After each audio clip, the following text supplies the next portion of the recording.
Hello and welcome to the Kernow cast, where I, Lewis Pauling, talks to people from all walks of life from across the duchy. We are particularly focusing on Cornwall's entrepreneurs, their businesses, and how they contribute to the county. But we're not going to forget about those unsung heroes that power our community. We are here to spread the word of all these organisations so that you can get involved within your community or support that local business that you didn't know was just around the corner. So join me on a journey around the county from the comfort of your car, armchair, or wherever else you might listen. Cheers, my dears. Gool, Peran, Lowen. Happy St. Pirans Day, everybody, for Sunday. Hopefully you all had a great weekend and celebrated properly with maybe a couple of tributes or a Doombar or a Betty Stoggs, whatever floats your boat. But if you didn't get too drunk, you may have noticed that I put out a bonus episode on Sunday, which was with my friend Jameson Spargo. We ran through the Political Compass website, which is a series of questions that end up putting you into a category of political section.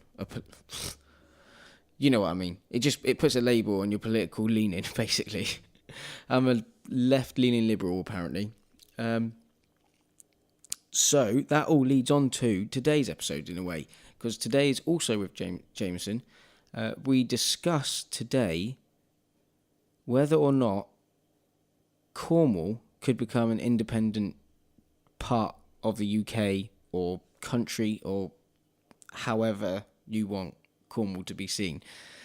It's an interesting topic. We talk for ages, and we just kind of jump from subject to subject to subject because we don't really know where to start. We're going to lead this into other episodes at a later date and try and break it down into smaller segments that we can get into detail, like the economics of things. But yeah, so we're just going to kind of go with that. Bear with this one. It's long, but it's good. I think it's good. So enjoy it, and I present to you Jameson Spargo.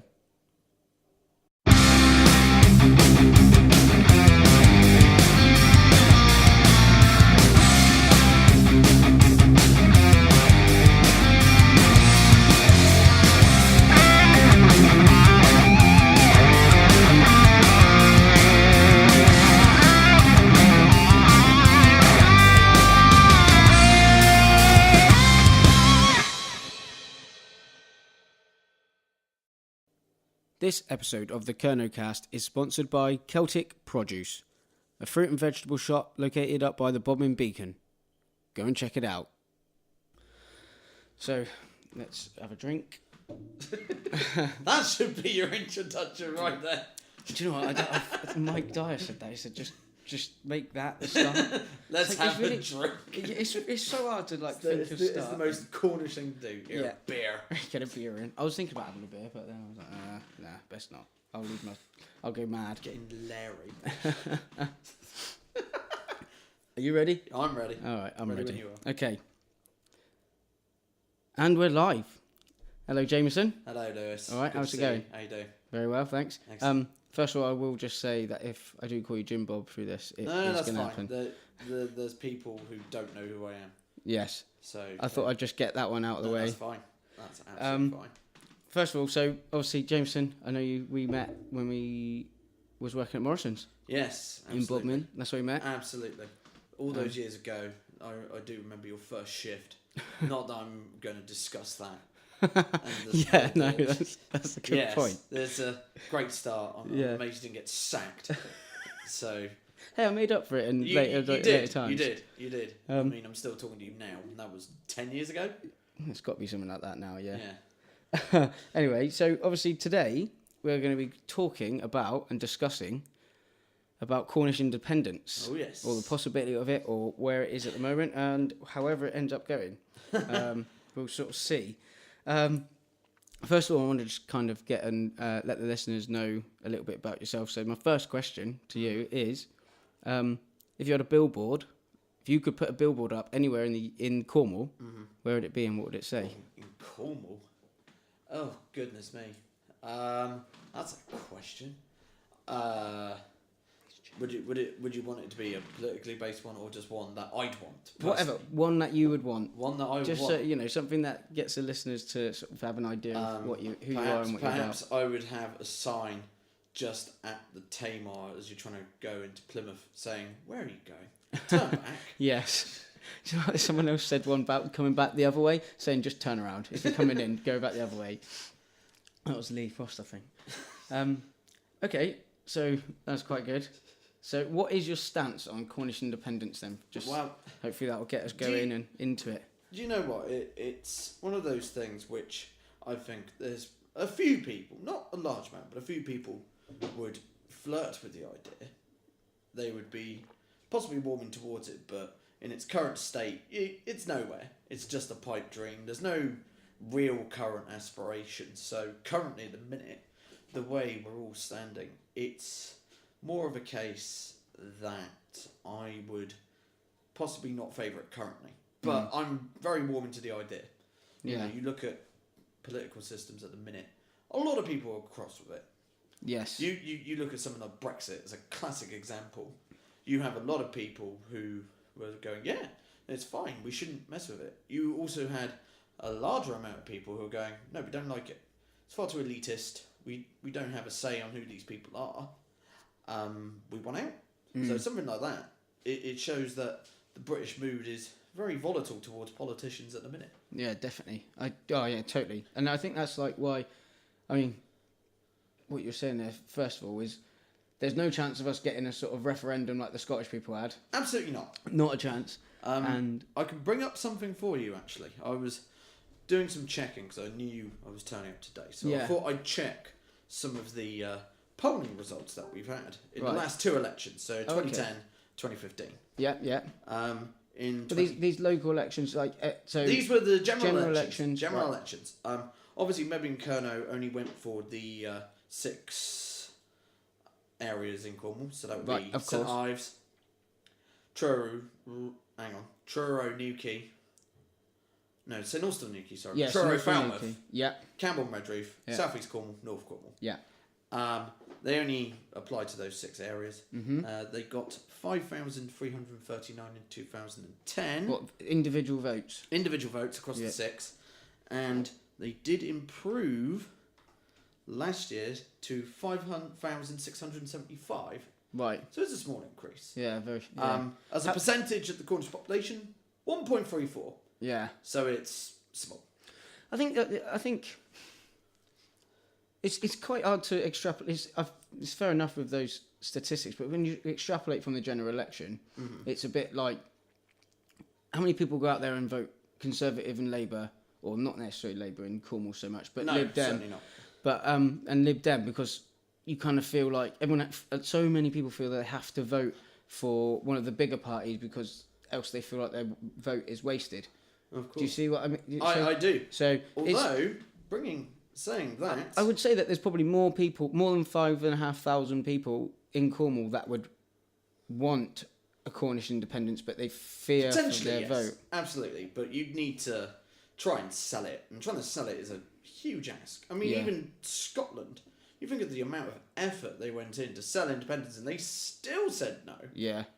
Who knows what would happen with Brexit and whether they'd even be European Union by next year? Yeah. If you talk to some analysts, they're like, yeah, it's not going to last. No, they're not positive about it. No, not at all. They're not positive about it at all. It's funny because just because you join something doesn't mean you can't leave it, I suppose. But it's a funny thing. You kind of you feel like safe, I suppose. But I don't. That is the biggest fear for Cornish independence, if you like. Would we survive? Well, this is the whole crux of this podcast. We're going to try and come up with some course. ideas. Just as a quick side note. Yeah. You forgot to mention UKIP. They were more popular than the Lib Dems in the southwest. Were they? Certainly in St Austell and Newquay, they were more popular. In South East Cornwall. Sorry, I've lost it here. Obviously in North Cornwall they weren't because we have Dan Rogerson. He didn't win 2015 though, did he? Nope, he got beaten by Scott Mann. Yeah. Scott Mann, the Oh, man who can't swim. And he's got... Oh, really? He can swim? Yes. He lives in Weybridge? He from does live Weybridge. in Weybridge. He's a Weybridge boy. Yeah. It comes as no surprise. He doesn't come across as the kind of man who would look after working class people. But I'm Well, he's conservative, isn't he? Again, Conservative. I should give a warning now. We should have done it before, but I am subjective. I do have bias. So if you don't like it, just write it down in the comments. Just going, don't like you. That's fine. If you can provoke some comments, that's great. Oh yeah. That's exactly what we want. I've just noticed one thing. These new chairs I've got in my kitchen, they're quite noisy. Look, Well then, don't move about. It's hard. It's hard to get comfortable, especially when you're sort of like drinking coffee and getting excited. Being as tall as you are and not being able to reach the floor, I can possibly understand your situation. Yeah, I can only just see over the table, can't I? Anyway, let's get back on topic. Yes. So, let me think. Where can we go? Where can we sort of start with this? So you need to try and come up with an idea that's going to get people to vote for independence. It's as simple as that. The Scottish said, we don't like the English. Worked for them. Could you do that in Cornwall? There's probably too many English people who go, actually, that's slightly xenophobic. You might need to come up with something a little bit smarter. What is it? So what is pushing... So the small movement that is Cornish Independence at the moment, what is the biggest push? Is it for this sort of this idea of Cornish sort of nationalism, this minority, was it ethnic minority status type thing that we've got going on? Obviously that was given, and my hero, Scott Mann, said, you don't need that. You know, after years of trying to attain this status and trying to rubbish anything Cornish. You've got to try and look at the bigger picture. You have to look at what's going on in England, in Wales and Scotland.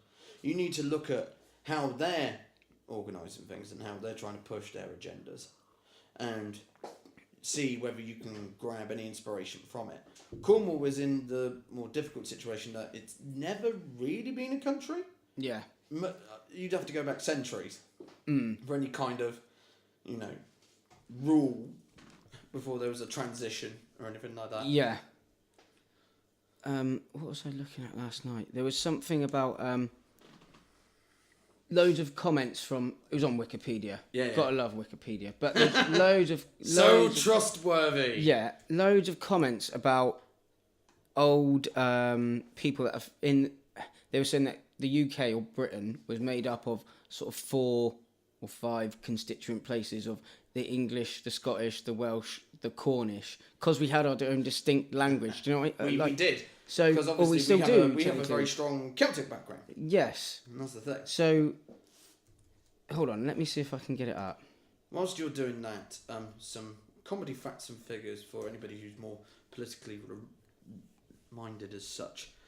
So Maybe and Kernow, as I said, got 5,675 votes in the 2015 election.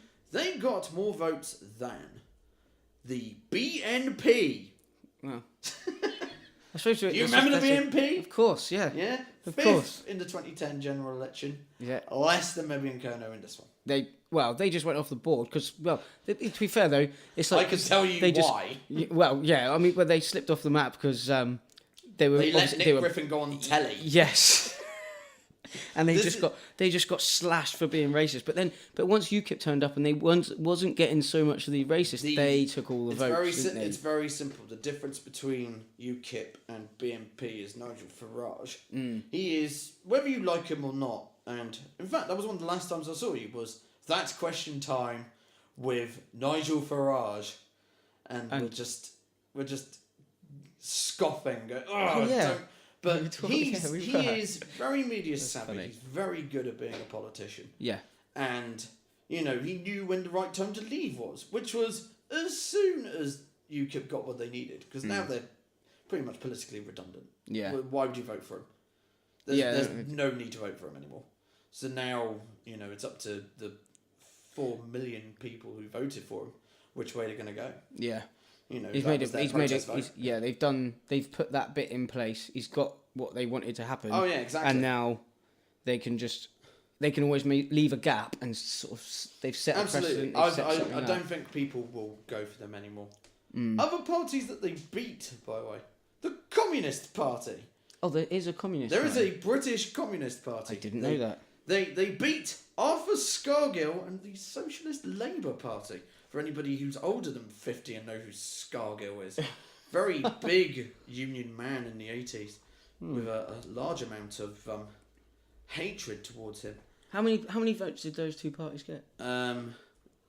BNP got 1,667. Did they now? I think they had 500,000 in 2010. Let me just check. What, just in no in the 2010 general election. Across the UK. Across the UK, they got 1,000. Oh right, okay. When in 2010 they got 564,321.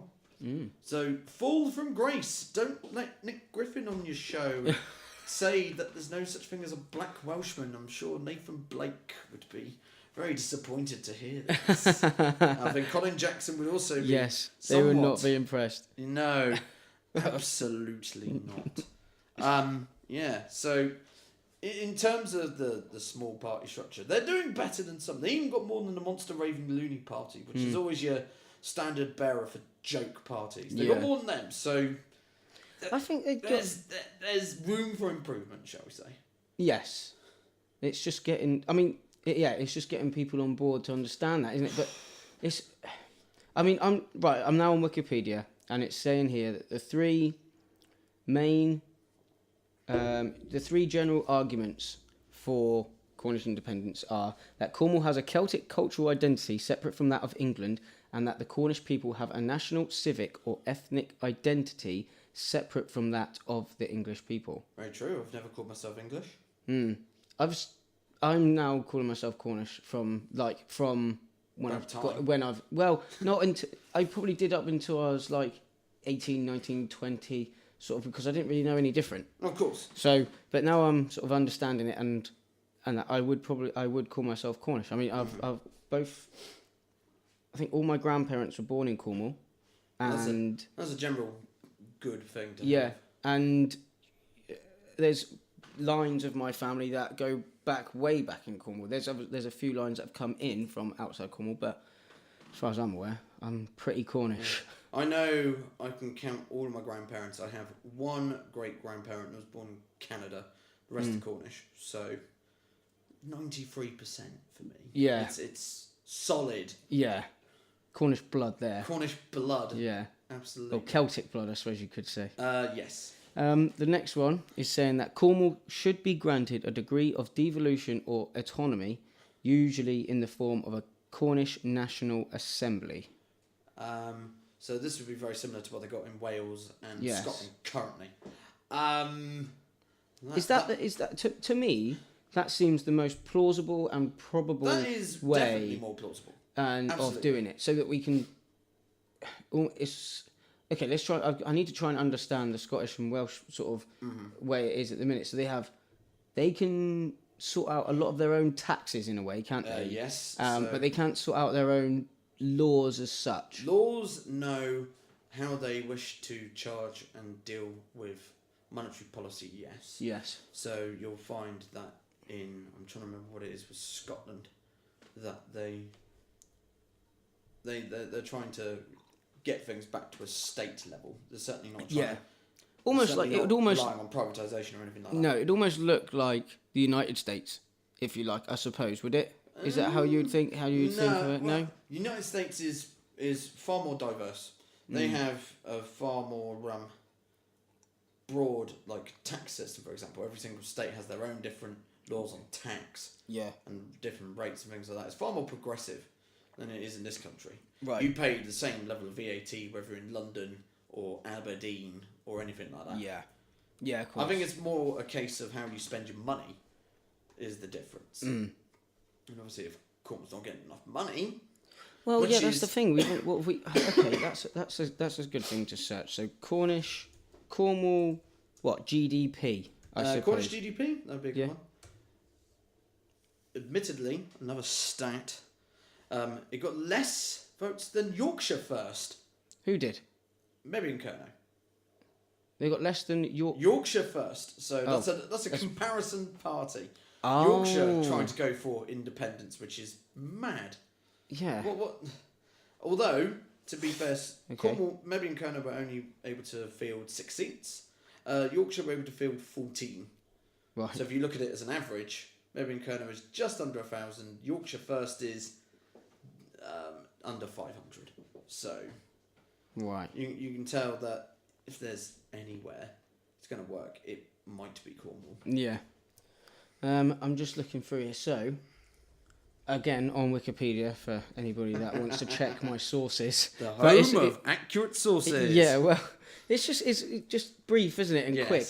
So, Cornwall is one of the poorest areas in the United Kingdom with a GDP of 61.2% of the national average in Didn't realise it was that bad. in That is- 2012, and is one of 4 UK areas that qualifies for poverty-related grants from the EU. Does it state who the other 3 are? Not right If I had to here. guess, I would have said Middlesbrough. I would have said that might be It doesn't one. say it at the moment. We could probably find that out if we wanted to. Please. Okay, so what does it say? It doesn't link straight to it. So I want to find. Okay, poverty-related grants Close one. in UK, I suppose. That's not gonna cut it. How would you search for that then? So I would type in poverty. What did you say it was called again? Poverty. Well, Cornwall, and is one of the 4 UK areas that qualifies for poverty-related grants from the EU. European Social Fund. There you go.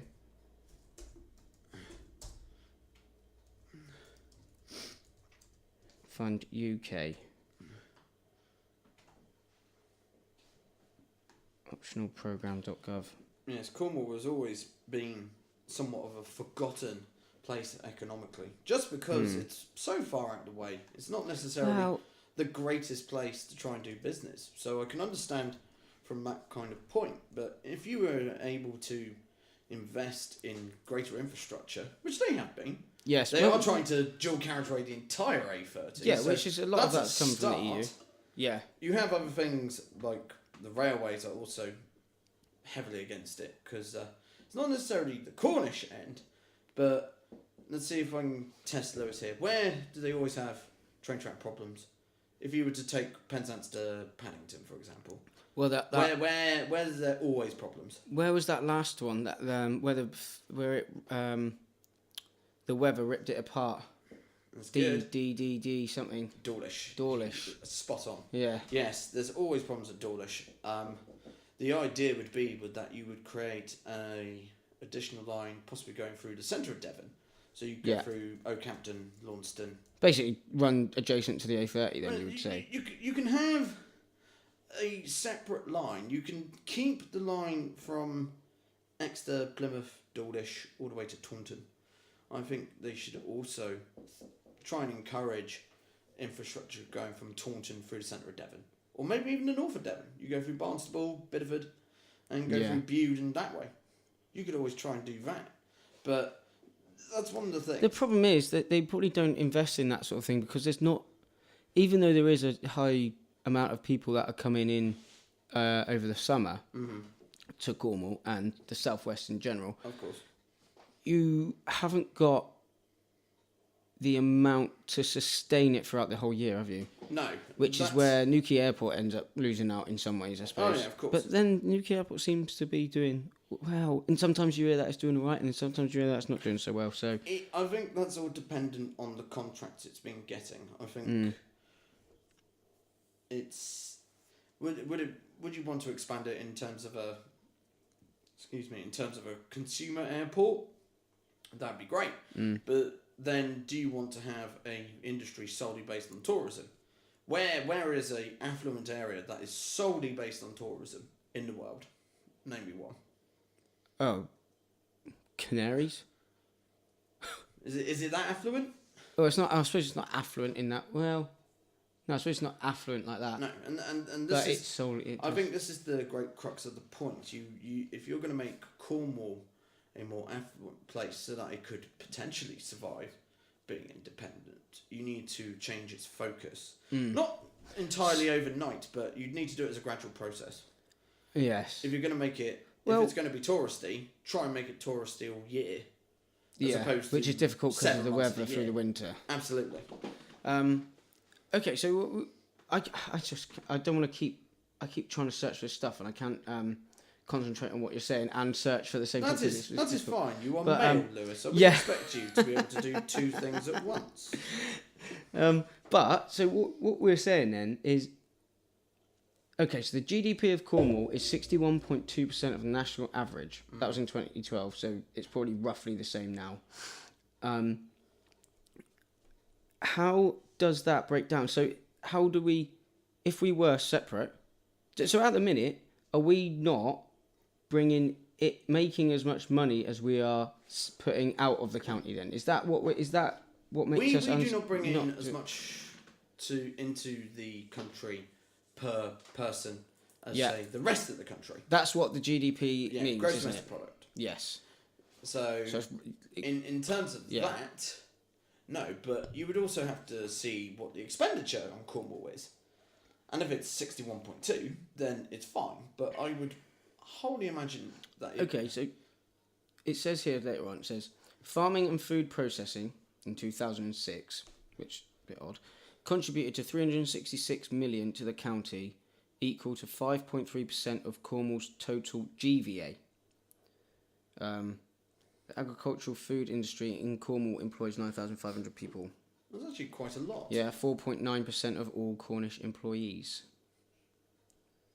23,700 are employed in the food industry in Cornwall. I mean, that's another thing. We say tourism, but actually food is a massive one. Agricultural. We are very good. If you're not a Cornish listener, by the way, and you do happen to visit Cornwall, we do have a lot of really excellent food places. Oh yeah, without doubt. Look, food places and food. Just the quality. Yeah. The quality is outstanding. I mean, across the board on all levels as well.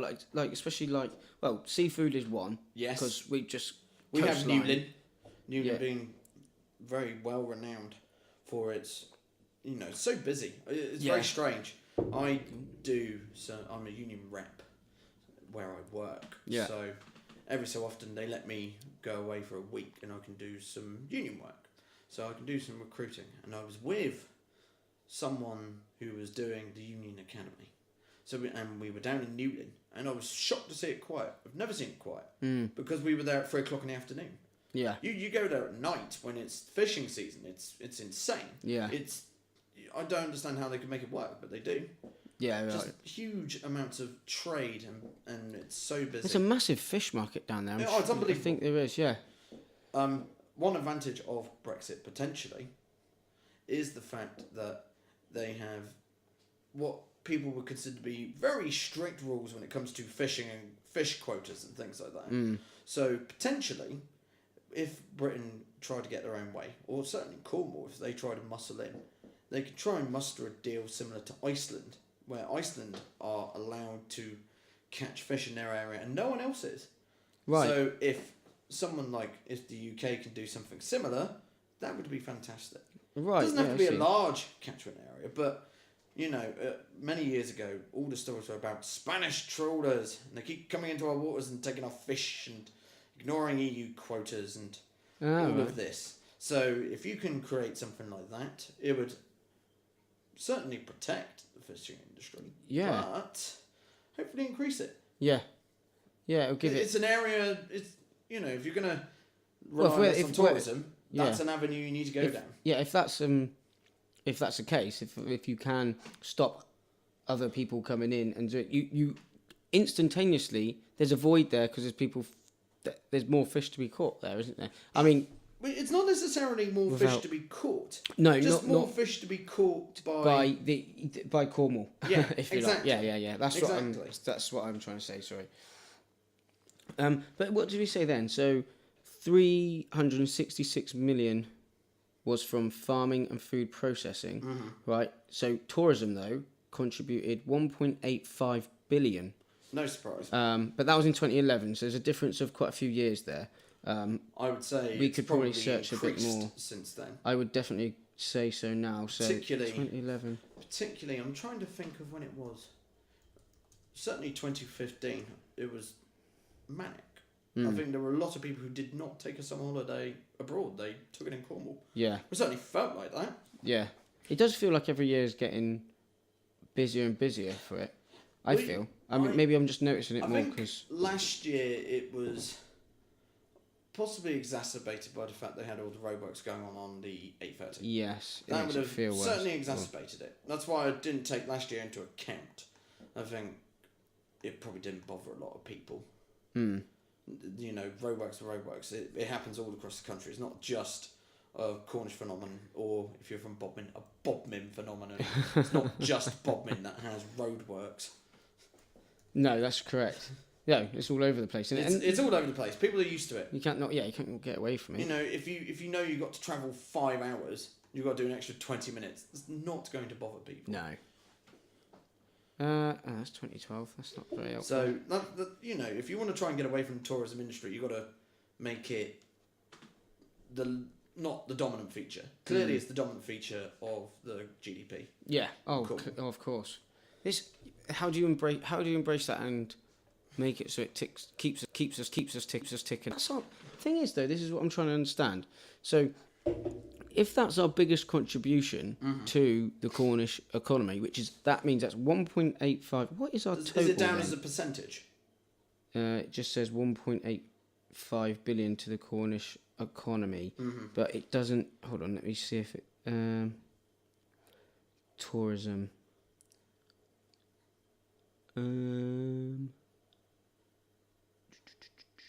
It'd be nice to know what our total. Total GDP. Yeah, What was it you said about farming? farming and food Or processing. was that percentage of jobs? No. Oh, would it be if I search for Cornwall's GVA then? Yeah, type in GBA. Certainly type in GBA. GVA UK 30, Cornwall and Isles of Scilly, of which manufacturing. Regional gross value added. That's one. December 25th. The primary measure of is that just explain to me what it is? Just right. Well, Cornwall's how about GVA? rather than trying to work out a total, if we go on Wikipedia, reliable source, it said that 5.3% was 3.66. So if we do 366 million, Yeah. divide that by 5.3, and then times it by 100, Yeah. that gives us a figure of 6.9 billion Okay. Right. for GVA. So if we Okay, go on so the that- basis that that's tourism is 1.8 billion, that's 20%, that is 20%, roughly. roughly 20%. No, it's going to be more than that. More than that. Oh, shh. God, this table. That's my You're scared. It's a of the massive table. mug. It's a massive mug as well. It's a big mug and a small man on a giant table. It's like Joffrey Baratheon in the Game of Thrones. Oh, I need to watch Game of Thrones. Not watched it yet. Not started. You know, it's like a young boy. He's not. Oh God, what's Peter Dinklage called? Oh no. You're on your own on this one. Yeah, I know. Anyway, we've Yeah, gone off topic again. It's closer to 30%. Right, I think okay. It's about 27%. Right. Okay. Hold on. I didn't believe. 27%, which is a large amount. Yeah. You compare that to the Oh, rest yeah. of the UK. The rest of the UK will be. It's not going to be anywhere near that. No. But if that's right, so if that's our total, GVA. which means, just to clarify, that means how much money is generated by Cornwall. Yep. Right. It'd be nice to know then how much we spend. Well, Or is that a... Yeah. let's do an immediate ballpark figure. How much do you think Trellis costs? Flipping hell. How much Trellis costs? Oh, I don't know. I'm sure.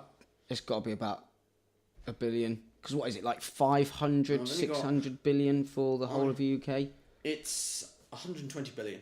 What, just for Trellis? No, for the entire house. Sorry, For right. the entire. My goodness, if it was 120 billion for Trellis, I was going to say about privatising. That's like, madness. You bloody scared me then. Oh, right. I'm going for a lovely long government document here that might give me something. Oh, God. Nope. No, that hasn't given me anything. That's a shame. I would have thought that this would have been... No, it only talks about the ludicrous parking charges, which are indeed ludicrous. Yeah.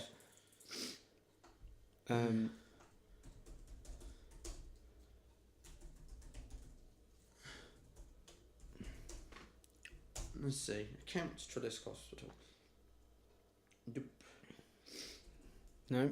It's not telling me how it's. Well, while you're still searching, the last one on the Cornish nationalism on Wikipedia, the last main argument is that Cornwall is legally a territorial and constitutional duchy with the right to veto Westminster legislation, not merely a county of England, and has never been formally incorporated into England via an Act of Union.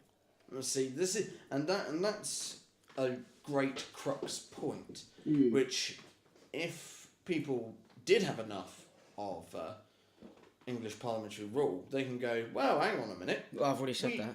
Yeah. You I've can't. just not got any muscle to do it. Yeah. Sorry. But if more people have a disdain for politics, and it's true, a lot of, you look at the fact that 4 million people voted for UKIP, people clearly have disdain for politicians at the moment. So you can use a crux point, such as now. You've had things like Brexit, which, by the way, I believe North Cornwall and Campbell and Redruth had the highest, vote out figures in England. Really? Yep. It was the poor. It was very weird. It was all the poorer areas that were voting out. Yeah. All the poorer areas. That's strange. Places like Central Wales, Cornwall, the North East. Yeah. Places that have suffered from, poverty. Yeah. They said no, because clearly the system we got, despite the fact we're the places that are getting all this money, it's not working. Yeah. It's got to change. Intriguing. That's and interesting. that's one of the more fascinating things. Yeah. It was all the metropolitan areas, the places that were doing well, that wanted to keep it that way. Yeah, of course. Yeah, well, yeah, that's like London. Exactly. London was heavily in favour. Cardiff, Bristol, Birmingham. The cities. Some of Birmingham said yes, some of Birmingham said no. Yeah. It's funny up there, though, isn't it? There's lots of there is. Careful, Lewis. I'm being careful. Because like there I is. thought you were going to say something. It's funny. It is funny up there because there's a lot of immigration into that area of the country. Yeah, absolutely. But like it's funny down here. There isn't. You don't feel it. You don't. It is weird. I remember when you said we were going to do this. I was like, what can I think about? I remember a friend of mine who'd gone to university. This was years ago. This was like 10 years ago. And I'm at the pub. I'm having a few. I'm outside. I'm having a smoke. And I see her. I go, hello, how are you doing? And the first thing she said to me was that Cornwall's really racist. I went, hang on, is it? It ain't that bad. Come on. Well, do you see any, foreign nationals here? No, but, they have full free right to move here. Yeah, right. It's slightly different now. I think there's the Polish and the Portuguese. But, you look at our country, they have large Muslim areas. They'll have large Sikh areas, large Hindu areas. And you just don't have that in Cornwall. It's really weird. Yeah. They just haven't moved down here. I think it's a thing of, like we're saying, like there isn't the jobs or the money here No. necessarily to attract people to move. If you go to a city, there's Great potential. Yeah, there's way more potential. There's more houses. There's more things going. There's more going on. You know, like down here. Who moves to Cornwall? Retirees. Yeah. Yeah, and who are the kind of people that are buying houses in Cornwall as well? Well, either the people that already live in here that need somewhere to go, and they need get, to. Yeah. You have someone like me. And with the second scrimp and homeowners. Scrimp and scrave? Yeah. Scrimp and save. Yeah. Yeah, to be able to afford the house prices because they're the third highest or something. They're not they're not necessarily the highest, but in comparison to like London. In comparison London's to like ridiculous. the average wage. Yes. It's not London. London is the worst. Yeah. It's a poisonous. Oh, place. it's just crazy. It's poisonous. If you like London, then fine. I'm not necessarily keen. I find it too busy. I find the air is thick. It's like eating smoke. Yeah. And I haven't been there. When was the last time I was there? If we exclude going to Heathrow, the last time I was there was about 2006. Right. And it was horrid then. I'd hate to think of what it was like now. You go to Cornwall, the air's clean, you breathe. Yeah. You're 5 minutes away from the moors, or you're 20 minutes away from the sea, wherever you are. Even if you're in Launceston, you can get to the sea in 20 minutes. And that's Yes. Yeah, you can. And that's like... That's the widest That's why thing. That's the widest retirees love coming to Cornwall. Right, let's have a look at Zoopla heat map of house prices. Oh, Here we excellent. go. Look at... Oh, my Jesus. Right. Could you send me that so I can look at it myself Yeah. on the old social media? Yeah. Hold on. So... I'd be interested by this, actually. It is quite interesting. Have a guess. Alright, I'm going to throw you a question. Have a guess at the price of a house in the Isles of Scilly before you look at this link. The average house price in the Isles of Scilly. How many lotteries do I need to win? Do I need to win more than one? How much is the lottery? Like, say, 2 million, so... like, 25%, roughly? 20%? £500,000. Just shy. Yeah, a little bit less. 432,000 That is average house. unbelievable. To be honest, it's a bit less than I thought. That is still unbelievable. Oh, it is. But that's the Isles of Scilly. What the hell is on the Isles of Scilly apart from just you're Nothing. covered by sea? There's nothing there. Which is exactly why it's got why it's so much money. That's But like unbelievable. central. Even something like Polzeath, which is unfeasibly high. Yeah. Look at Polzeath. You think of all the houses that are on Damer Bay, Yeah. and you got the Or cliffside. You got the cliffside apartments that are going up. Yeah. I bet you they're 7-figure. Oh yeah. At least that has a shop. There's a spa. You can buy Cornish Yeah. tea. It's not a waste. There's a pub. The Isles of Scilly has Scilly, those what the- things. The Isles of Scilly has rowing races and absolute desolation. No. Okay, so the average house price in like what looks here to be central London is about 656,000. That comes across as cheap. Yes, it does. But then they've not managed to knock down all the. Because that seems to be what's happening in London as well. Aren't they knocking down loads of the poor areas and then building nice new expensive houses? for Yes, people to so live in? that people still can't afford to move. Yeah. So One of the interesting side effects of that is the fact that the orbital area, so outside of London, so you're going Watford North, Brighton in the south, yeah. probably even possibly as far southwest as maybe areas like Southampton, prices are starting to skyrocket there. Yeah, because they people can't are afford to live in expensive. London. Well, average house price in Southampton, like you just mentioned, 274,000. But then Try you get Brighton. but then you get Brighton is Brighton's quite hip and trendy anyway. between sort of around Brighton is about 350 to 380,000. Which is But Cornwall, 260,000 average house price, which is crazy, really. Like how and that's a lot. But I That think is. that does take into account places like your Polzeaths, Lewes, well, of course Foys. it does. Of course it does. But they're going to be in small concentration. Yeah, but In then they just comparison to- poof, make it go so high, don't Yeah. they? But you but when you consider the average wage, But then the it fact does that- bring it does bring the average house price of it all up, doesn't it? of course. So The other thing, which is a great consideration, is something like council tax Mm. bills. I believe they're some of the highest in the country. yeah, isn't like Bodmin like Bodmin is like so the highest? ludicrous. Isn't it like got higher council tax than like Mayfair in London or something? It certainly has a higher one than Sheffield, Yeah. which is a city and has a lot more maintenance. Mm. Bodmin has a. Well, you obviously know the shop Bunts. Bunts, yeah. Anybody from Bodmin, they know Bunts. They've been there. They've probably tried to buy cigarettes when they were 14. Yeah. I was in there getting a bottle of milk, and literally I've known the shop owner for years because he used to live opposite my mother. Mm. And he said, "Do you know what? This is the worst year I've had since they had the glorified skate park right in front of me," which of course is Mount Folly to Yes. the locals. He said the glorified £3 million skate park that nobody uses because it's a big waste of money. And now we've got the extension to the glorious skate park that nobody uses in terms of the roadworks. Right. Yes. He's very cross about it. Oh right. Yeah. I can imagine. He is not liking the fact that they're changing Bodmin, probably in his opinion for the worst. All right. He's not very happy about it. Maybe he'd be someone to talk to on thing. Yes. Oh, yeah.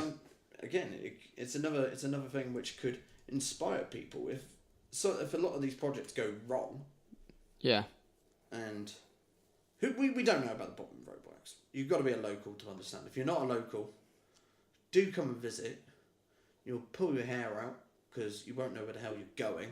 But Bodmin's fine. Go there. Yeah. But That's all right. those kinds of decisions and the way in which some of it is handled. Another one is the Bodmin Cinema. I don't know whether you've been following that. Oh, I've not been following it a huge amount, but I know of it. That one is another instant where you look at the administration. This isn't the government. This is Cornwall Council, Yeah. who I don't think are generally liked, to be honest. No. No. You talk to people. Everyone is pretty much dead set against the council. Yeah. Not fans of them at all. Don't matter what they do. No one's going to like them. No one's going to like what they're True. going to say. I do feel for Lee in that aspect. Lee Frost. Yes. Yeah. I do feel sorry for him in that aspect. I think he's going to find out what it's like. In fact, he found out on his first day. Yeah. He went to a meeting. He'd not even had the chance to do anything. He possibly I don't think he'd even been to a meeting. I think someone went to see him at his work, and these people were literally lynching him because he hadn't done anything. It's like, I haven't even had a meeting yet. Yeah. Right. Like how?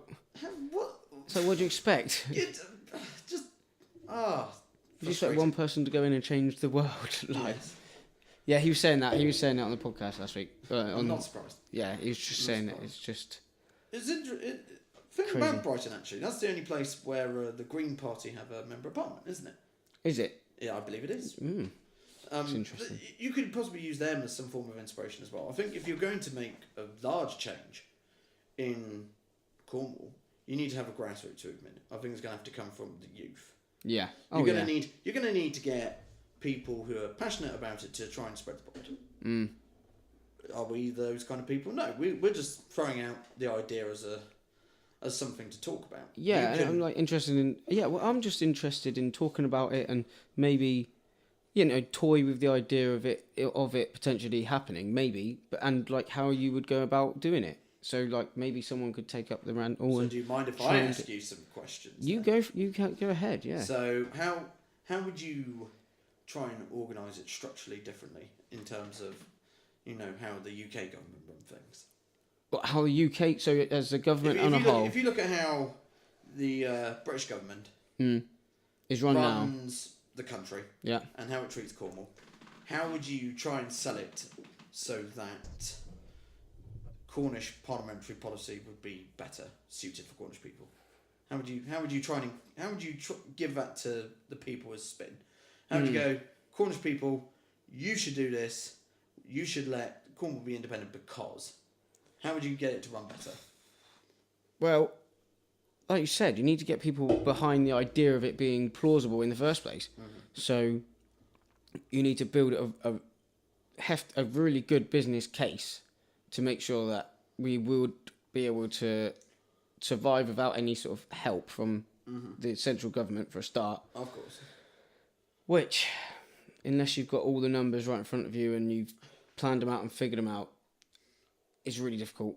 And then you need to make sure that you've got total autonomy over what you are going to be able to do. Of course. So there's so many things which you would need to consider. For a start, yeah, I mean, when the Scottish were trying to go for independence, the English government were going, well, if you do go independent, we won't allow you to use the pound.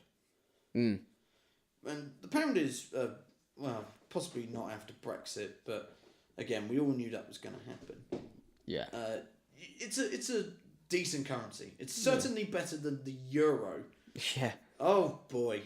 yeah. That's Oh boy. If you want a reason why Europe failed, that's your $1 million answer right there. yeah, But that could be a huge potential issue. You'd possibly have to get your own currency. I don't think Cornwall has ever had its own currency. no, tin. Tin was a currency, wasn't it, back in the day? Hundreds and hundreds a year ago. Tin. So I thought we traded in pasties. Would that be what would you call the Cornish currency? Would you call it a Kernow or would you call it a pasty? You couldn't call it a pasty. You couldn't call it a pasty. Pence ginsters because that's about the same value. Do you know what? I'm gonna cheat. I'm gonna type in Cornish word for money. That's a good and one. That's what I would go for. Yeah, that's a good one. That's what I would go for straight away. Here we go. Cornish dictionary. English words. Money. Money, money, money. Argans. Say that again. Argans. Arghans. All right. Yeah. Okay. Which stands for silver money. Silver money. So you'd make all the money silver. Yeah, that's fine. There you go. I haven't got a Or problem tin. with that. So tin money. So you can achieve the dream. So I'm going to give you one Argan. One Argan. 2 Argans. For your can of Relentless over there. Or Monster, in it. Yeah, no adverts. No, sorry. No. Your can of energy drink. Yeah, absolutely. There you go. Generic. Well, I hope you learn how to edit, Lewis, because this can of Monster energy drink. I'd let the pause. You can edit. It's fine. Just carry on. I might edit. It's keeping me alive. Yeah, it's keeping you alive. Some would say it's killing you. That's something you have to consider. You have to consider that you're going to need to invent your own currency. Yeah. You're going to need to create 2 tiers of government. Well, you could say that the government is sort of already there, but like you were just saying about the the British government. Mm-hmm. First of all, that's not exactly really working itself. So I think if we was personally,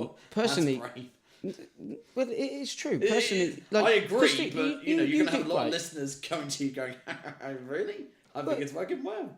No, well, how can it be? How can anybody say that you're represented these days when it's clear that your vote, whatever you vote, whichever way you vote, you're not really represented. Of course you are. Because no, you're not. No, because you're not, though, are you? Because but you are. Did you vote in the last general election? Yeah, I did. Who did you vote for? The Green Party. You voted for the Greens. I voted for the Lib Dems. Guess what? Neither of them won. No, they didn't. But we were allowed to have our voice. Yeah, but Scott Mann. So we're both North Cornwall. I think maybe I'm different now. I've moved to St. Lazy. You now have Steve Double. Yes. So anyway, let's not get ironic name. Yes. Yeah. But if you voted Conservative, so you voted for Scott Mann in North Cornwall, this thing that's coming out now about this, they're trying to reduce the amount of MPs with this Devon Wall oh God thing, cross-border member of Parliament thing. Again, showing you why I love the Tories. They're trying to get rid of Cornwall. Exactly. So they're trying to make sure, blur the lines and what have you straight away. But how many people in Cornwall, North Cornwall, would want that? I don't think anyone would have even asked for it. Nobody would have even said about it. Nobody would have asked for it. But I'm pretty confident that all the Conservative MPs that represent Cornwall said yes to that for being a good idea. So I know it's only one topic, but that's surely not. That would mean someone was shooting themselves in the foot because they might be out of a job unless they're going to be given. Yes, but they're just following what they're told. They're just doing they're being told what their job is, aren't they? They're told what they need to vote for. They're being whipped. Right, so you're not actually being represented as far as and you're just not, because in this day and age where actually with Twitter and Facebook and all these other things, you have your own voice anyway. Of course. Like, as far as I'd be aware, like the best way to do it is still have a cabinet, but your cabinet is voted for by the people. So instead of it being, you just have one cabinet, so you'd every year or every 4 years or whatever, you would vote for your foreign secretary, then you'd vote for your prime minister, you'd vote for your thing. You'd do it like that, all just individually. So each person would then have to, if you wanted that job, you would have to vote for that. But then you'd So clear you away. would go for something like a more individual representation basis. Yes. I think your vote would count for way more. Maybe, but You would decimate party politics. Yes, it absolutely would. Party politics just wouldn't exist. You'd get no cohesion though. This is the But classic. you would, because you would. You would. Of course Because you would. because then what you've got you've got What if you have No, but then a Chancellor of Exchequer and a Defence Minister who are at loggerheads? Let's picture a situation. Yeah, which is fine, Let's look because at then some what of you do is if they've both got, then what you do is you've got, so that cabinet then put out 3 or 4 or 5, however many, different options of which way to go, right? And then that goes up, and everybody then votes for their what they think is the best way to go. So you're saying that everything should be done on the populist vote? Yeah, to an extent, like, but the cabinet decide on which way to go. No, I don't think you should have everything go to the populist vote. No, okay, maybe not everything. I don't think you can. Maybe not everything, but if so if maybe you could work it. Look what so happened the last time we left for a populist vote. We left the EU. That was the last time we had a populist vote. But then we're not even and who's to say that if so that's far a good that's or bad idea? you don't know yet, do you? So but then at least then the country is actually going in the direction that it wants to go in, rather than what the popular thing is, and you'd get a more honest media outlet. I dare say you would, but I think in order to run a country, you need to have a party. You can't just have a bunch of individuals. You've got to all follow a cohesive narrative, which is why when in 2011 they wanted to do proportional representation, it got flattened. It got absolutely lambasted. Never even got past the first stage. It just didn't get voted. But did that not get past the first stage because no one flipping knew about it, because no one said about it in the media or whatever? There was plenty of talk about it. I don't remember there was it. plenty of talk about it. Maybe it was, but people didn't care. No. They're like, we don't want to change that system. We like the party representation system. I think it's more that people are scared that they wouldn't know what it'd be like. The problem with proportional representation is that you get the same problem you get in Australia. You never get a majority government and nothing ever gets done. You're just stuck in bureaucratic red tape. And that's exactly what you get in this country. You would end up with, I don't know, you become the Chancellor of the Exchequer. They let you run the money.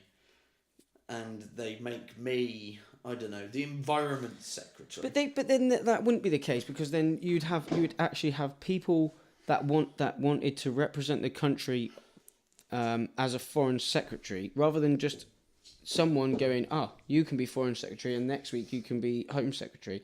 Do you know what I mean? Like there'd be 3, 4, 5, 6, 8, 20 people all going for that position, and then everybody, the population then vote for that position. So you've got 20 people with all 20 different directions of what a foreign policy would want to go, and then the population vote on which direction they want it to go in. I think the problem with that is that it's just, you'd have to remember, you got to think of all the jobs you're going to have.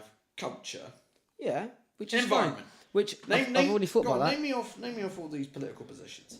Oh, I've given you two. Give me yeah. some more. So you got Foreign Secretary, Home Secretary. You got your leaders. You got your Prime Minister. Then you've got your Health Minister. Yep. You've got your Defence Minister. You've got you would have Education. education, pensions. State welfare. Yeah. There's so many. You're going to think. But you wouldn't have to vote for all these in one go.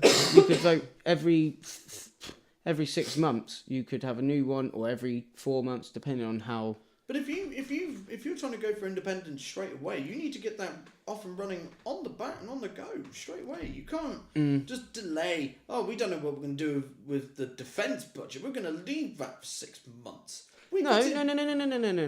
You would have a period of 4 to 6 months, whatever, where so one thing would end, and then that one is taken on then for the next 4 years until that comes back around. So then the next 6 months you're focusing on your defence, and then the following 6 months you're focusing on your home. To me, it comes across as a logistical headache, and people don't want that. They want something that's going to work. They don't want something that's going to be a nightmare to. Who said it wouldn't work? Years. Who said it wouldn't work? Well, it could work, but people want things People are done and dusted straight away. Yeah, but people are interested in So we're only interested in changing the government every 4 or 5 years, rather than but actually throughout that we're focusing. If someone is incompetent, we're always interested in politics. We're always. It's as simple as that. That's how the voting process works. If they don't think someone's good enough, they get rid of them. Yeah, but it takes you 4 years to sort that out. So you've got to deal with them for the 2 years that has been annoying. If they're that incompetent, they generally resign. Okay. And that's the thing. Someone is that bad, or they've been seen to be corrupt, they go. They don't stay around. through media pressure, but then, whatever. I still don't think we're represented. An individual purpose and not an all-round, philosophy. People, I don't think, are going to buy into it. Then you may get the best person for the job. I'm not denying that. It makes sense. Yeah. But I think if you're going to go as a political unit, you need to be a cohesive unit. With this, I think it's as simple as that. You need to all be following the same philosophy. You can't have, say, an education guy who wants to try and cut to make it more, balanced and reserved and try and save on the money. Yeah. And then have, say, a health secretary is going, give Tralis 12 billion. Yeah. Okay. So that we can make it a super mega hospital. It just wouldn't work. Yeah. Okay. I'm with you on. Okay. That's the thing. You need to. You look at the Tories, for example. Generally, as a rule of thumb, they are the party of business. Yeah. They're not necessarily a party for the people. They all have primary focuses. Their idea is austerity, and they all follow that line. Yeah. They all hate it when their department gets cut or has to suffer tax cuts, but at the same time they know that's the party line and the policy, and that's going to be the same for all 330 members of Conservative MPs. They're all like that. They're all going, we're all following the austerity line. Yeah. Whether that's because of whipping or not, whether that's because it's what they actually believe, or whether it's because Theresa May has gone, this is what we're going to do, this is what I want you to follow. Doesn't matter. They're all following the same cohesive line. They may have their own independent opinions. I'm sure some of them are fine with public schooling. A lot of them may want private schooling, but they can keep that to themselves. They're not in charge of the education system. But that's the difference. You've got to have a cohesive line to make it work. Yeah. Again, if you really wanted Cornwall to be independent, you'd need all of them to be on the same line. Yeah. You would, wouldn't you? Because they would all have to vote in favour of doing it. Of course. They would all have to. And if you've got one person saying cut, and you've got one that's saying spend, you've already got a problem. So what is it? So if Cornwall was independent, how would that affect the UK then? England as a whole. That would all depend on what rules you wanted to bring in. The kind of what I would call the carrot on the end of the stick to get people to go, actually, we want Cornish independence. Yeah. You want those big ideas. Excuse me. I must have more of this Monster energy drink. I'll give you some. I'll give you some hot topics, shall we say? Yeah, go on. Well, you can agree, disagree, whatever. But these are the kind of things which can win you votes. Yeah. So let's talk about: would you lower VAT? What if Cornwall's independent? If you Or were in to try general? and sell the idea of Cornish Independence, would you lower VAT? Bearing in mind, of course, value-added tax is a good way to get tax income. I would probably I would probably go down the route of lowering VAT on Cornish products, Okay. but increasing it on outside products. So you here we go, ladies and gentlemen. I've been but- waiting to say this. Go on. You're going down the Donald Trump route then. Not necessarily. Well, That's a broad thing. It's just like But that's what he is doing. He is maybe. But then if you're Cornish Independence, you need the 20% import tax. Mm. It could work. That's actually not a bad idea. Yeah, If you want to need make Cornish goods cheaper, great. Yeah. So long as you don't alienate your market, it's great if you just do Cornwall, super. But you'd also need to consider other markets like England, Wales, Europe if we deal with Europe. Yeah. You'd have to consider those markets, but it's not a bad idea. Well, I think if you wanted, I think, like we were saying about the economy, if you want to boost the Cornish economy and give it more power, boost the economy in general, you need to try and reduce the amount that you're buying in, and try and push out as much what you think. Yeah, and that is one way of sort of doing it. And I think, especially Cornish food, I'd almost probably just say wipe the floor of it, like VAT. I don't think there is much VAT on food anyway. VAT pasties, is generally fast food and stuff, isn't it? Fast food, yes, but pasties, I don't think they are any. There was a thing, wasn't there? There was a pasty tax row, wasn't there? And the Cornish went, no, don't do it. Don't tax the pasties. We need the pasties. It's not fair. And they lobbied the government and they won. Yes. We didn't have to pay tax on pasties, thank goodness. It's expensive enough at Barnacuts for a decent pasty. Yeah. Well, but it's good one of reasonable size, anyway. Oh yes, not size mothers, but nothing is. No. Okay. That's so right. So what about second home ownership? What would you do? How would you tackle that? Because that's a problem. That's a very cool. It is a difficult one, because I'm not talking about landlords or anything like that. No. I have no issue with that. houses that are sitting there Houses. Paul's there again. empty. Yeah. Paul's there syndrome. Houses that sit dormant for 8 months of the year, and then Johnny London turns up with his twat 15-year-old child So who's driving a Range Rover. yeah, right. So a bit of clarification then. What's their position on sort of their council tax? What do you know what if they have to pay council tax, or I'm if they pay assuming a premium? they probably would have to pay council tax, I would assume, because they own the property. Yeah. I'm assuming if you own these properties, you've got to pay the council tax for it. Yeah. Let me just clarify that for you. So if you've got a second home in Cornwall and you live outside of Cornwall generally, say if you're in London, what would be the why? Yeah, you have to pay the council tax, Yes. whether you're there or not. Right. That's fine. So what would be if they had? The thing is, how do you prove that though? There'd be loopholes in that, wouldn't there? But then I suppose there's loopholes in it. But could you tax them when this like the stamp duty side of it, like stamp duty? Of course. When you buy a home, what would be? Could you put a premium on their second home for stamp duty to move? It's all dependent on how these second homes work. Yeah. I mean, it depends on whether it's their main residence or not. But if we had control, of course, yeah. If you had control of the Cornish taxation, so if we had the autonomy over that, you could do it. I mean, there would be loopholes that they said that it was their main residence, what have you. Yeah. But whacking the stamp duty up on that, or having some kind of stamp duty on it. Would that not... Something like stamp duty, though, isn't that going to punish people who want to try and buy a home in Cornwall in the first place? No, not if you said if this is your second home. If this is your second home, then you pay a premium on your stamp duty.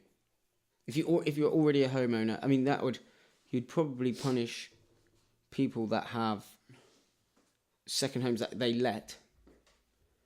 For example, that's the potential problem. But I don't see that being as all. But then, if you ask me, that would open up more market for home ownership. Potentially. But I suppose these are all the arguments that are made on a daily basis anyway. But I suppose, but it's. I mean, okay. I mean, I don't know what else we can. What else? What would you do? What would you do? Yeah, no. I mean about just the home. What would you do about that then? I think you should penalise them. If I do agree, I don't know whether I'd go down a stamp duty route, but I'd certainly penalise them.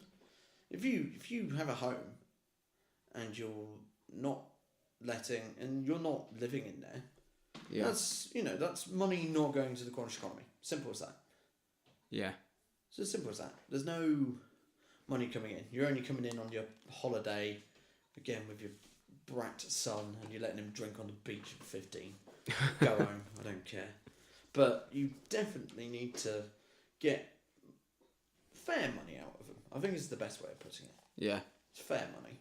You shouldn't necessarily punish them because they've been successful enough to own a second home. But at the same time, you need to try and recompense for the fact that they're not in the county, they're not spending their money in the county, and there's lots of lost income. Yeah. And that's how I would look into it. It's a challenge, isn't it? It is. You need to. If you were ever going to try and sell it, you need to try and sell it to everyone, and that's impossible. You can't do that. You'd need to select your target audience. Yeah. When you were trying to do things like this, which is the subject of my next hot topic. Yeah, go on. Would you legalise cannabis? Oh yeah. Would you straight away? Well, why not? That's I'd probably legalise that's the all kind drugs. of thing which could get people on board, and certainly off board, but certainly on board. Oh, definitely. I kind of like the idea of legalising all drugs and making it more controlled and making it so everyone knows what they're getting. If they want to go down the route of doing whatever drugs they want to do, then we could get onto the whole topic across of it anyway. But at least that it's controlled and they understand where they're getting it from, and they're getting. And then they can get leaflets at the same time. This is the Portuguese method. Yeah. Someone else is doing it. I don't know whether I'd go down the route of legalising everything. That's maybe not everything. The problem with doing that is that you're going to get every smack rat in the world just dive into Cornwall. And just go, give me all that clean heroin. Yeah, okay, I'm with. Yeah, I see what you're saying. You can't go into that straight away. You need to do that as a gradual process. Yeah, so if you say I'd say I was looking at that on like a global. I totally understand where you're coming from. Yeah. I think maybe that not makes sense. But if I was going to be, you would need to do that on a gradual basis. You would need to do that on a rolling basis where you would legalise one thing. If it works, you then legalise another thing. So on and so forth. Yeah. You wouldn't do it all at once. You'll just get plagued. Yeah, you would. Which is, and that's one of the things with cannabis. I've always been very sat on the fence. I don't care. I've lived next to people who've dealt in it. They didn't really bother me because they'd never put me in any form of threat or anything like that. I just stayed out of their way. They stayed out of mine. Yeah. Super. I think there's probably enough study to ensure that cannabis isn't the most dangerous thing in the world. Yeah. And like you said, if you can get it properly regulated, then it shouldn't be a problem. But at the same time, I do believe that it does cause really drastic health issues. I think it does happen. I also do believe that it could lead to more instances of people going on to harder drugs. Yeah. So, it needs to be very carefully looked at. If it's regulated properly, it shouldn't be a problem. And something like that is the kind of crux you're looking for people to go, actually, I like what these guys are trying to do. Yeah. Maybe we should go for it. Because so long as you have something like a Conservative government, it's never going to happen. No. They're traditionalists. They don't want things to change. They just want the status quo. So if, for example, you manage to find something like this cannabis issue you just brought up, and you manage to say, just for hypothetical, you manage to tag that on to maybe in Kernow's thing, what they've already got established, and whatever, you manage to tag that in, and that seems to strike a chord with people, and people jump on board. Of course. And suddenly that all of Cornwall has got the 6 seats are all maybe in Kernow, for example. How then does that then warrant Cornwall becoming independent, or is it like a Scottish thing? It would still take a while. You'd make that would be a first step, though, wouldn't it? A big first step, just like the Scottish referendum. After that referendum, they pretty much took every seat. Every seat in Scottish National Party. They did. They did an amazing job. If maybe in Kernow achieved something like that, you'd then go down the route of acquiring independence. But that's the first step. You would also have to look at the voting figures. Did I get rid of all the voting figures? Oh, you silly man! I think I can remember off the top of my head anyway. Yeah. I think in Cornwall there was only one of the seats that got over 50% of a vote, and I think that was South East Cornwall. I think that was Sharon Murray. Right. In South East Cornwall.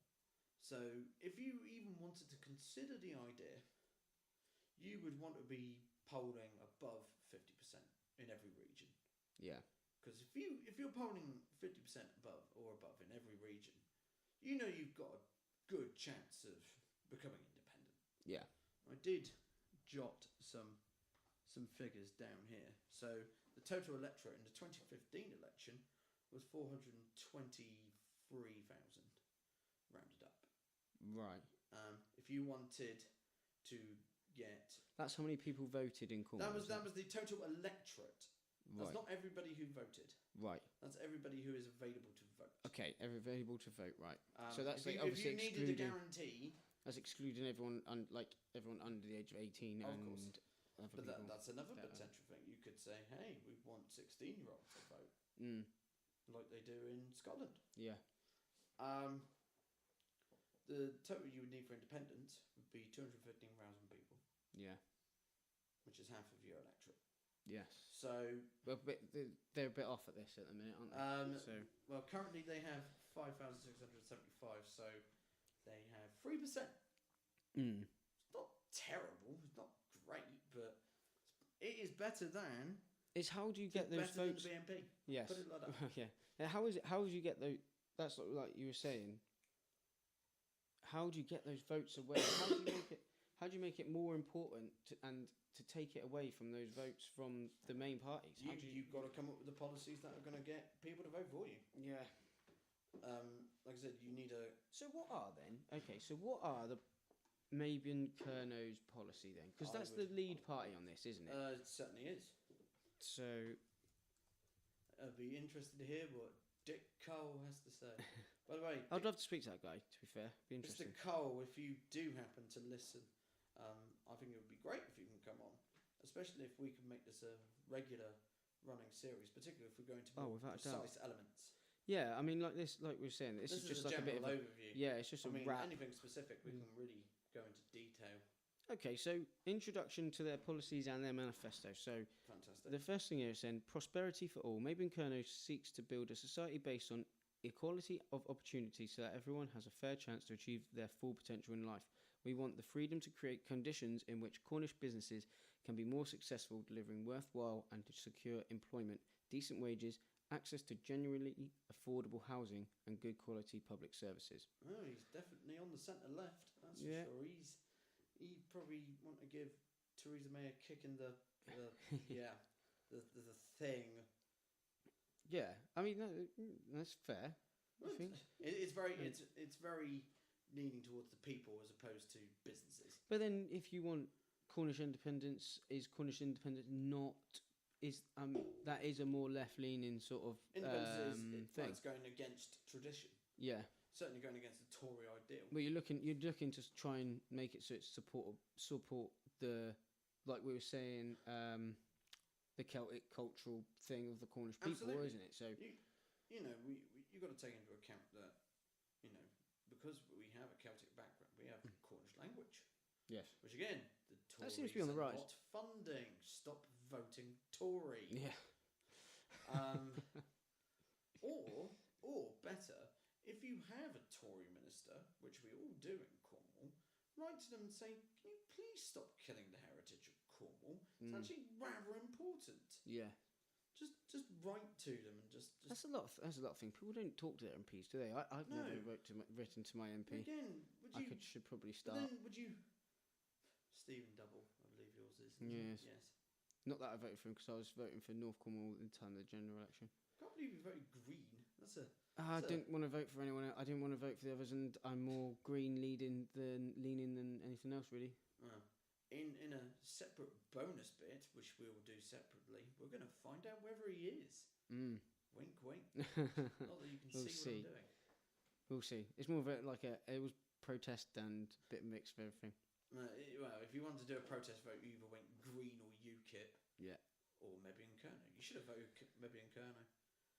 Yeah, maybe. It It could have been I think 632 votes Yes. in North Cornwall. Okay, so the next sort of overall policy is social justice. Social justice. Maybe in Kernow believes that if we are to achieve a just and fair society, we need effective public intervention to combat poverty, tackle social deprivation, and fight for the rights and needs of the disadvantaged. We are determined to build strong, inclusive communities, providing free and equal access to well-funded education, healthcare, and welfare services. Yeah, it doesn't sound too ideological. No, it's not like... The thing is, like, by the sounds of it, they're It's not... always the problem. like, If you say the they're not words social justice, you're in big trouble. Yeah. You've got to step very carefully, and you don't want people who are ideologues coming in and infecting that kind of area, because people are switched off by them. It's why the left is so fractured at the minute. You have Greens, you have Liberals, you have Labour, you have Socialists. Yeah. And on the right, you've got Tories, UKIP. And UKIP's effectively dead. Yeah. So you have Tories. Yeah. And you look at that, there's four Well, options that versus is one. Yeah, that's it. That is the trouble with It's- the left at the moment, isn't it? It's Like, very fractured. It's a difficult one, because everyone's a flipping like a social justice warrior online as well, aren't they? Like, you just you could do entire podcasts on that kind of stuff. well, yeah, people do. Oh boy, you get people live streaming, and they'll have like a 10-minute video, and the live stream is 3.5 hours long. Oh, do you know what I was thinking about doing a Facebook Live of this, but I haven't put it up. I forgot about doing it. No one That'd needs be funny. No one needs to see my face. We could possibly do that for the bonus episode. Yeah, bonus one. We could do that for the bonus. Okay, so the last one on their main introduction page. Environmental protection. Care for the environment is the foundation of an enduring, prosperous and balanced economy. It is central to the health of our population and the quality of our food production.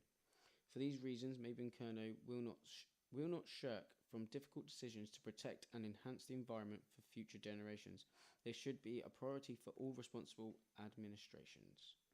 So you go on that basis. It's very bland. It's very safe. It's just that, yeah. Like, I mean, It's very to be safe. fair, It's not confrontation. It is the overall, yeah. It's very safe. The overview, sorry. If they're going to have any form of success, they need to push the boundary. You have to. It worked for UKIP. Yeah. UKIP. Stick your neck out They've a bit. only ever had 2 members of parliament ever, and yet their sole goal: get out of Europe. Yeah. They did that with only having 1 member in parliament, which is Douglas Carswell. Yeah. And he's only in the seat he is in because he's Douglas Carswell, not because he is UKIP. Oh, right. Yeah. Okay. He's just a beloved politician now. He was a Tory and he went to UKIP. But Yeah. they just love him for who he is. Fair enough. Even Farage couldn't get into his seat in South Thanet but they achieved their goal. Yeah.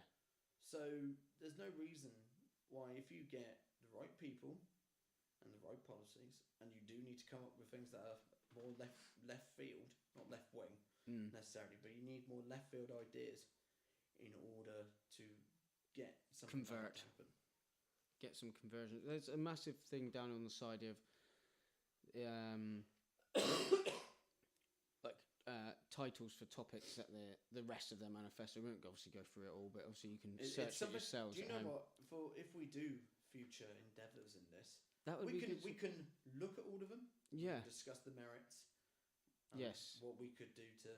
I mean, what is there? 1, 2, 3, 4, 5, 6, 7, 8, 9, 10, 11. There's 12. 12. Gold. Fantastic. Well, there's plenty for us to talk about. Oh, plenty. So, yeah, I mean, there are topics such as greater self-government for Cornwall, which is one thing I was expecting in their overview. Oh, yeah, of course. But it's not there. They've clearly thought about it. We're not saying Of that course. Dick Cole's stupid. He clearly isn't. I Oh, think no. he's got his mind in the right place. But Yeah. he's going to have covered all of the things that you need to consider in order to become independent. You have to.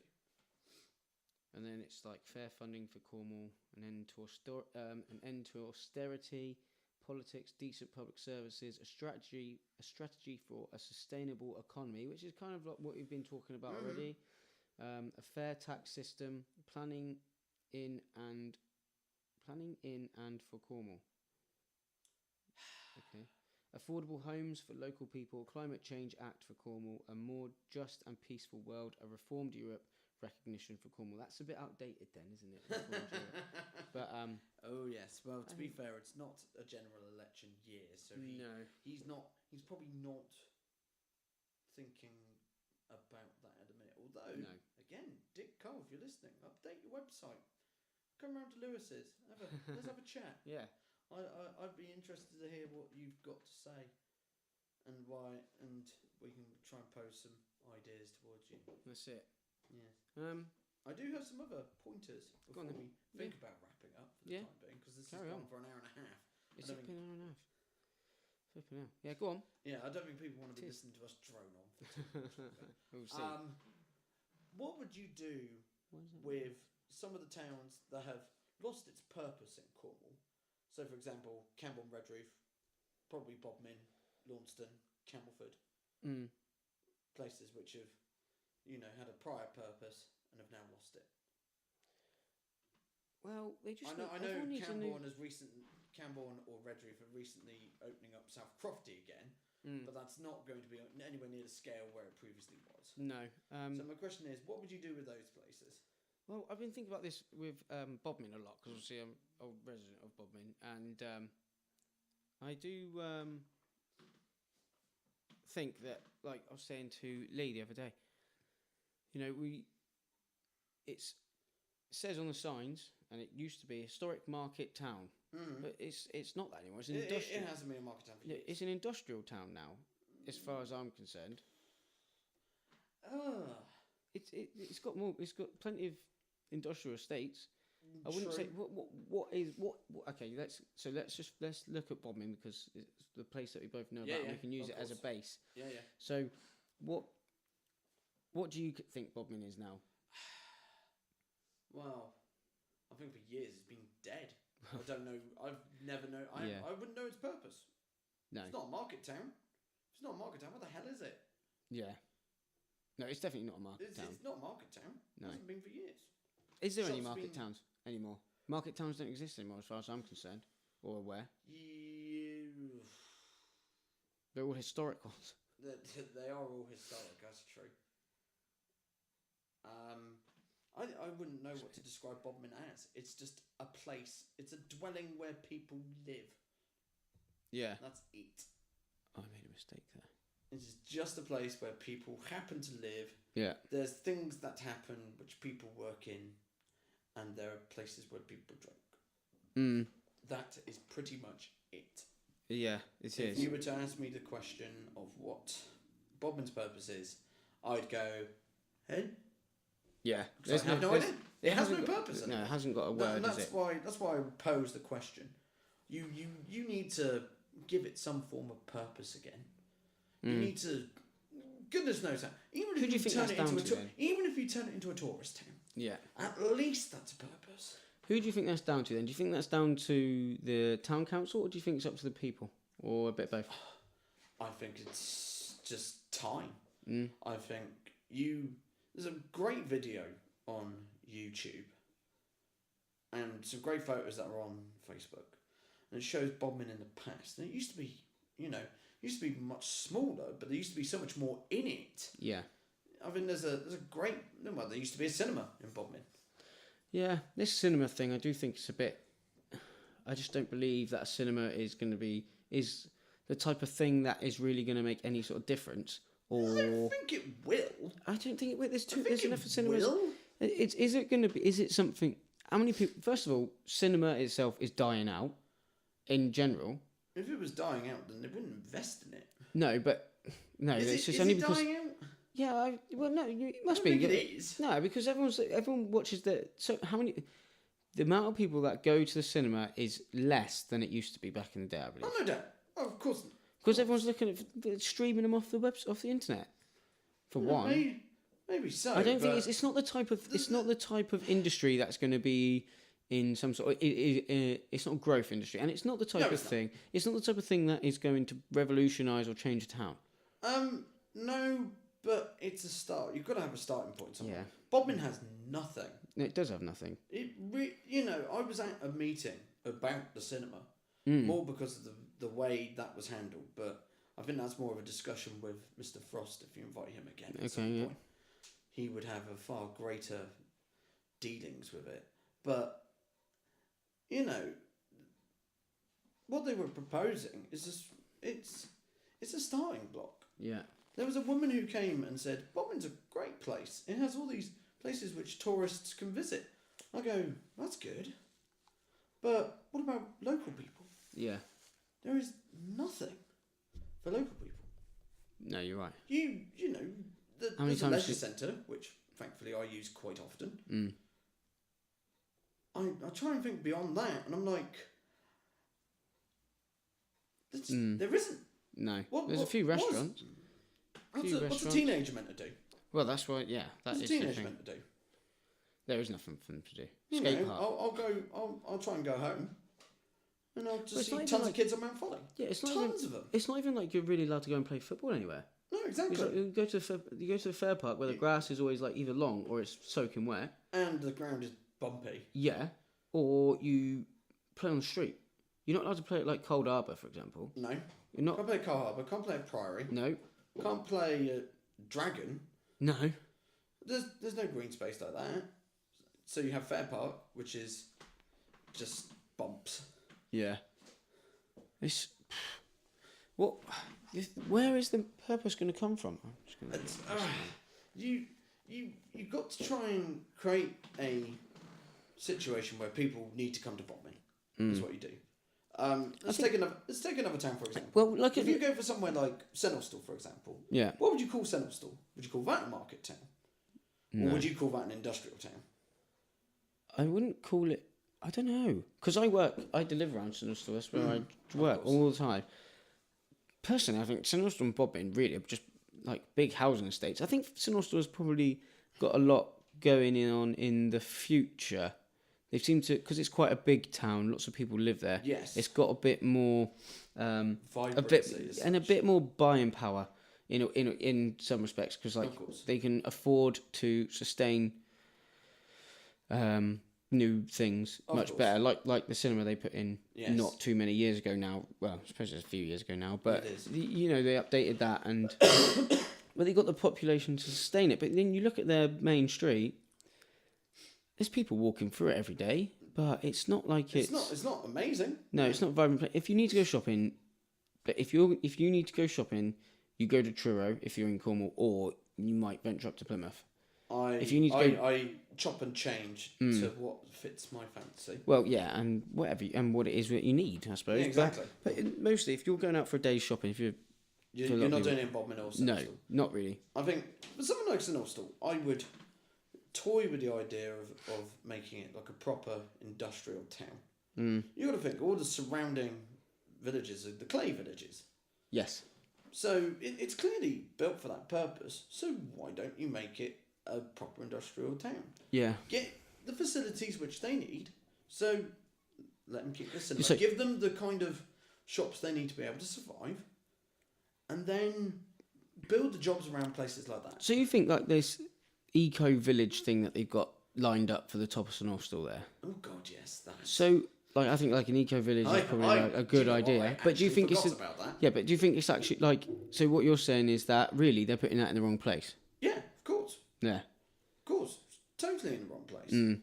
Because you look at Camborne, Red Roof, and Poole, like that area there, that's Oh, almost God, like yes. one area. That is a massive. It's just Red Roof's basically just one big industrial estate. It is. It's like there's like 3 or 4 all in like Do you one know, little section. I would use Campbell It's Red not- Roof for a completely different purpose. Mm. And it would it surprise you? I don't know. I would actually turn that into a university town. Mm. Well, Falmouth's that, isn't it? Now, isn't it? Falmouth and Originally, you would be too young to know this, Mm. but originally, the university was going in Campbell. right. But They've got a man university. called, I'm trying to think of who, was it They've got college, Sebco? haven't they? Was he the MP at the time? Might have been Sebco. It might have been a lady. I can't remember who the MP was. They said, no, we want it in Falmouth. And people were just like, why? Why would you do that? Camborne is a struggling, poor town. This is the thing that could have saved it. You look at the amount of investment that's been put into Falmouth ever since. The amount of investment has been unbelievable. Yeah, Falmouth's It's expanded big up. like no one's business. Yeah. What's that random noise? That would be someone either using the toilet or a tap. Oh, It's plumbing. that's Jennifer. That's right. She's just upstairs. She's doing something. Yeah. Don't know what. Never mind. I would turn Camborne / Red Roof, turn it into a university town. Mm. It would give it purpose. Have we got enough people to sustain another university then? Yeah. Yeah. They're constantly expanding in Falmouth. Mm. If you have a university that's good enough, and the standard is good, people will go there. Yeah. They'll go there from all over the world. Doesn't matter. The quality of higher education in the UK is still immensely good. Yeah. And people come from all over the world. They'll come from China, India, France, Germany, wherever. Mm. They come here to learn higher education because the standard is still there. If you repurpose these towns, then that will make them useful. Mm. And the business will come in afterwards. Because if you get more people coming in, and, you know, they're going to have their student grants, student loans, whatever, they've got to be able to spend their money, then you will get economic growth out of it. And you're not necessarily someone hang around and ruining live. Camborne Red Roof. It's already in quite dire straits as it is. You look at what they've done to Poole. Poole is fine. It used to be wretched and horrid. Yeah. It's slowly improving. Well, they've all amalgamated into one thing down those three places. That is the joke. Yeah. You talk to someone who comes from Camborne Red Roof, they'll go, no. No. They'll be even more precise. Yeah, that They'll road. go, That I road don't is know. the boundary. They'll literally go up to you and say, I'll go, yeah, I drove into Poole. No, you actually drove into Tucking Mill, actually. you ventured nowhere near Poole. Oh, okay, fair enough. I can't tell when I've left one and entered the other. Yeah. But that's a classic example. Mm. That's what you do. You could... So you're saying repurpose the towns. What about, does Cornwall need a repurpose? Or do you think Cornwall does have a purpose? Cornwall has a purpose. You just need to have the right things in the right places. Mm. You know, To make it work. Exactly. You change the purpose of some of these places. You could say, for example, if Cornwall was to become independent, you could make something like Bodmin maybe the administrative capital. That could be where all the government buildings could go. Yeah. And again, that then gives it a purpose. Yeah. Because if that's where the government is going, again, the shops are going to go. Yeah. And there's going to be more in the economy because of the fact it's all there. Yeah. I'm with you. That's the idea. Mm. You could expand maybe some of the fishing ports. You could try and make Newlyn even more advanced. Obviously, if they can get more fishing allowance, Yeah. then you would have to expand something like that. It's what you've got to do. You've got to give these places purpose. If these places have purpose, they can't grow. It's as simple as that. Then that's where like Bodmin is a great example because it has no purpose anymore. and it's stagnant because of it. Of and course. The only thing that people can come up with as an idea to improve a town is a cinema that probably isn't. It probably would survive, but maybe it won't. I don't know. It will or it won't. But Well, we don't it's even know. not exactly. We don't even know which cinema is going in. No, Yet, so because you that's just still don't in even know. investigation. But that seems to be like the best idea we've got. Well, it's baby steps. I know it's baby steps, but like you said, if you have a purpose, you can't try and go for a big gamble. It's a bit- it's if a it bit- doesn't work, you pay for it for years. it's a bit like what you were saying about the government as a whole. Like what we were talking about, the government all being on the same page, going in one direction. It's like that, isn't it? Giving the town a purpose and understanding which direction it's going. Of course. So then everybody can then filter in ideas to push it towards that direction. Of course. So But that is a fair point, and I think that is. That is something. It's a really if good. You could. It is a sell very that, good point, and you actually. could sell the idea that Cornwall will have a proper purpose again. People could well get on board. But you need to sell the purpose. Yeah. I think you go to these poorer towns that are crumbled and dead. Then yeah, why not? It won't work in something like Truro. Truro seems to be doing quite well. though. Truro's fine. Yeah. Truro's fine. You could, again, if you needed to purpose it, you'd say, yeah, more shopping in Truro. Great. Everyone's happy. Yeah, I think that's probably a good way for Truro to go. Really, Exactly. It's got the room there. It's the only way it's going to go. Let's be honest. Yeah, turn it into like a it is a proper You city. could turn it into like the shopping bit. Yeah. And then you would look at you could leave your coastal bits as they are. Yeah, they are. They're turning into. They're all turning in slowly, like one bit at a time. Well, slowly I down think- the I think coast. That's always going to be the case. I hope Yeah. to say. Nowhere is. If you want the places that are going to be untouched, they're going to remain untouched. If you want untouched places, there's several of them in Cornwall. Oh, there's going to be loads Places of them. like Bedroofen Steps and places like that. There's so many little coves and little bits and bobs. But then only you've got locals like going to know about it. I take the People one- who are travelling, they ain't going to. no. They want to lie on a beach. Yeah. Well, you look at I tell you, there's one place that is now you can see it, little bits dotted about that is happening with it, like second homes or people building really nice modern homes there. Yeah. Portreath. Oh, yeah, that's true. You go into Portreath and you just they must have built a load of sort of cheap houses in some ways. Please excuse me if I'm Just slamming slamming the houses, but you do drive into Portreath and you think this is a beautiful spot. Like it's a lovely spot. You go up one side of because it's in a bit of a valley off the cliffs and that, and you look at the top and you think it is a really nice spot. But the houses they built were a bit. They're not aesthetically pleasing. If you, I think it's because we've been brought up on Polseth and Daymar Bay, where the houses are just quite possibly ridiculous. Yeah, but Or then even they are popping up in Portreath now. You drive up one side of the valley or the It's other side, and you as can soon, see. as soon as someone wants to build somewhere and they have money, they're going to build it. Yeah, It's an inevitability. I would love to try and stop that as much as you can, but in the same token, do you want someone But who then has that's like lots what's of gonna- money, not building in your area, not spending that money? Because again, that's all they're doing that's then. All they've done, if you think about it, what happens then is the house price of that area goes up. Oh, exactly. It drags and then the house it price makes up. it even less affordable. Yes. So balance is the key.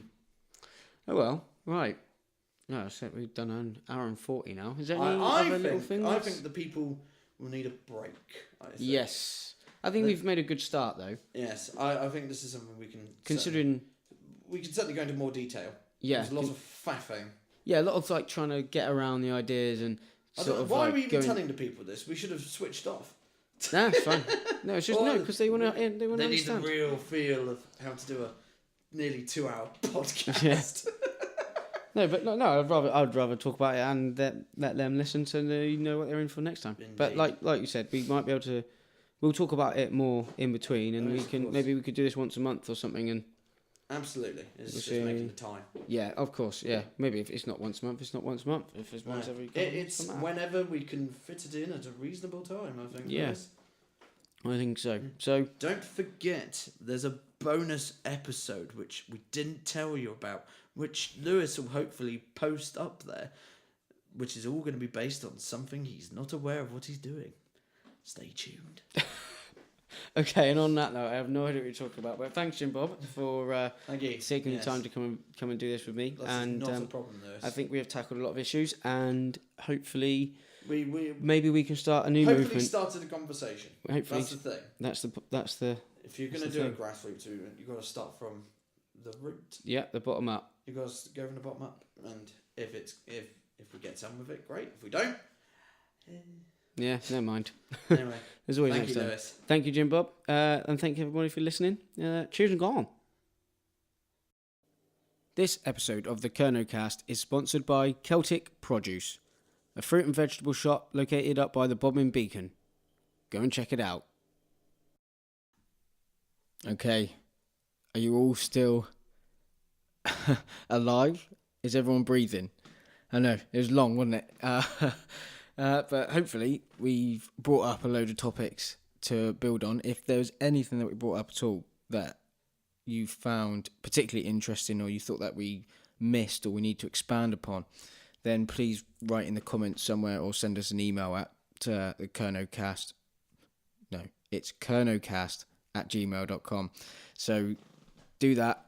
Let me know. Put it in the comments on Facebook, YouTube, wherever, and we'll either add it in or we'll get back to you and try and generate a bit more conversation around this. I'm not going to keep you much longer. You've been here long enough with me, if you've made it this far anyway. So, yeah, just the last couple of things. Facebook, Twitter, that's where we are. YouTube, right, check all them out. Make sure you subscribe to YouTube, iTunes, and Stitcher, whichever one of those platforms you're on. And, yeah, just please keep, liking and sharing the posts and just, yeah, keep up with it if you can, please. And if you know anybody that would be interested in doing one of these, then please get in contact with me. But for now, until next time, all the best, everyone. Cheers.